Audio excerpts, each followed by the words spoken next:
When Concord was given its official world premiere back in the PlayStation State of Play in May, I didn't really feel anything. We've all seen flashy CG cinematics that give zero insight into how a video game actually plays, and Concord was another example of that. A really cool looking cinematic that, at least to me, gave off PvE kind of vibes, only to then follow up with a new PvP hero arena shooter. I never thought it looked as bad as what it seemed like a lot of people did, but I kind of just felt apathetic towards it. I thought, okay, I guess, another hero shooter. Well, for once, I'm happy to be proven wrong. Concord, I don't think it's genre defining. It's a little unremarkable maybe, but in my 5 hours with the game, I'm having a ton of fun. It's the first time a PvP game has really got me feeling it since maybe Halo Infinite at launch.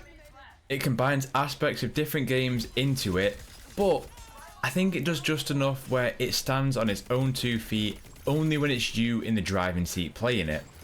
The uphill battle is, you might get me through the door as someone who's been looking for a new PvP game for a long time, but can you get the fans of Overwatch, Destiny, or other PvP games at a price tag of 40 quid? That's what will become clearer for sure as we get through the next weekend's open beta and up until launch in August. But for right now, Concord is an absolute blast.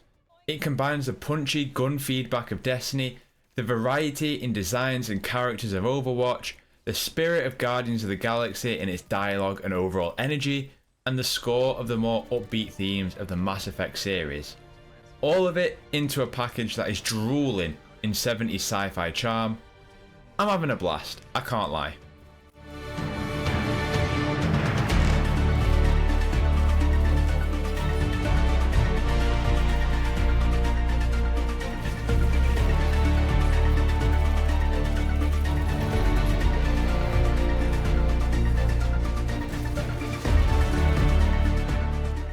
Okay, so what is Concord very quickly if you're not aware?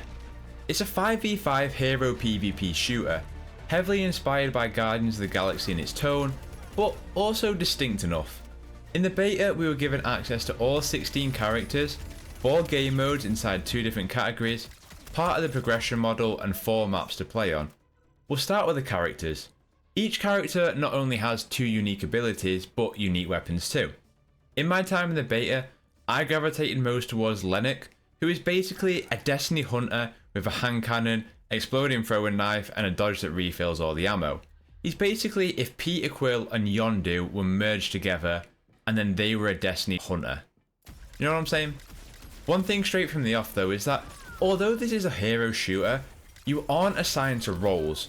You aren't queuing for roles like a DPS role or a tank. And that's just something that immediately increased my own enjoyment of the game itself. You just matchmake, and although you can't have 2 of the same characters at once, it's not 1 tank, 1 support and 3 DPS or anything like that. You're free to pick and choose as it is. Some characters are obviously designed in a tanky way or a support way, but you're never forced into that selection. You've got your fast and frantic mobile characters, your snipey boys, robots who can hoover up attacks then fire it back at you, some magic wielding grandma. I love the character vibes here. As Lennox though, let me tell you, I was going off. Clicking heads, kill streaks, just on fire.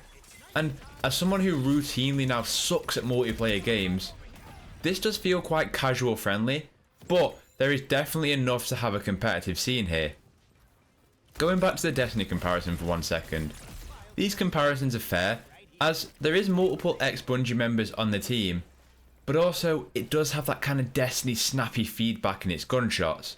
Headshots are satisfying, AR rifles are punchy, and the sniper just has that little one-shot. Something that I always struggled with, that when I played Overwatch, I never felt like the gunplay was actually hitting the characters. This one has a nice weight and a nice feedback to it, whether that be using an AR, a silenced 3-burst pistol, an exploding crossbow, or the hand cannon like I mentioned. I think it's definitely one of them games that, unless you get hands on it for yourself, you can't accurately get a feel of the gunplay and the abilities. Speaking on the abilities then, used correctly, they can be round defining. Hitting someone with Lennox's throwing knife or trapping someone in the Duchess's ruinous blast are both satisfying but they can turn the tide of a standoff. I played with around 8 or 9 of the 16 characters available, and I can't think of a single one that felt off or bad. There's some balancing that needs to be done for sure, but that's also what these betas are for. I know people make that, oh, we have the Guardians of the Galaxy at home, and you know what, I get it, but I think there's enough here to stand out, especially outside of the core group who you saw at the game's reveal and throughout the cutscenes. The designs here, they give off that 70s sci-fi vibe, and I'm digging it so far. I think of games I've tried recently, in Once Human, or probably the best example is The First Descendant. Those games are devoid to me of both character and its world, but any real distinct personality to them. I think Concord has that, not only in its Guardians inspirations, but if you look past that, it's there. It has a unique persona going for it. I think it's mainly present particularly in its map design, between gorgeous skyboxes, tight and compact arenas, all with distinct themes or biomes if you want to simplify it. They all have a nice visual flair to them, not overly flashy to detract from the combat, but they're definitely memorable between the 4 that I played on. The maps are well thought out, though I'm not really the PvP expert to talk about lanes or zoning or any of that kind of stuff. All I know is I encountered no spawn issues or imbalance in the time that I did play. Something that I quite like is the idea of variance. So you have your base 16 characters, each character I believe will have multiple variants. Now these variants, other than just cosmetic changes which can be edited anyway, it changes the character's combat trait. So let's take Lennox for example. In the original, dodging would fully reload the equipped gun's mag, but Variant 2 wouldn't have that trait, instead would have 10 bullets in the mag instead of 6. Something that doesn't redefine the playstyle, but it does allow you to become more competent and really focus around how you want to play with that character. These variants are unlocked through progression like doing ability damage or scoring headshots. Something else that's unique to the genre is the crew bonus.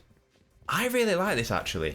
So depending on how your team is formed, the character that you select will bring a crew bonus. Tio for example is a ranger, so he automatically brings improved weapon recoil to the team. Vale is a warden, so she brings longer weapon range. These small buffs can help shape the formula of a team and have a real impact on team composition for those playing together, thinking about how you might synergize. Let's say that Lark is part of the team and you've got variant 2 of Lennox.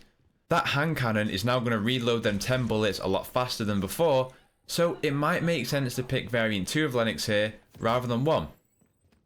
These bonuses can stack as well, so I think it's quite smart about what they're doing with crew bonuses here. The crew that you have can be selected in the home menu and it shows how many you have in each of your crew. You can have up to 3 variants of a character and you can build multiple crews for different game modes if you want, that you can quickly swap between at the end of each match.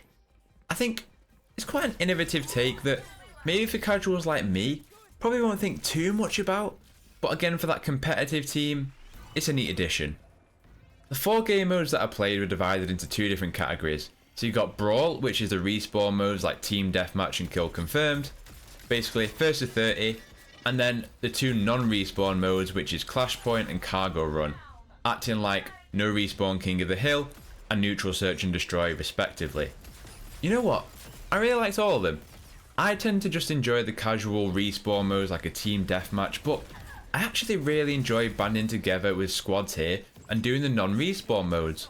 It's been a long time since I felt that rush of having my back against the wall and it being me up against 3 others and using my abilities and my guns and just somehow coming out on top.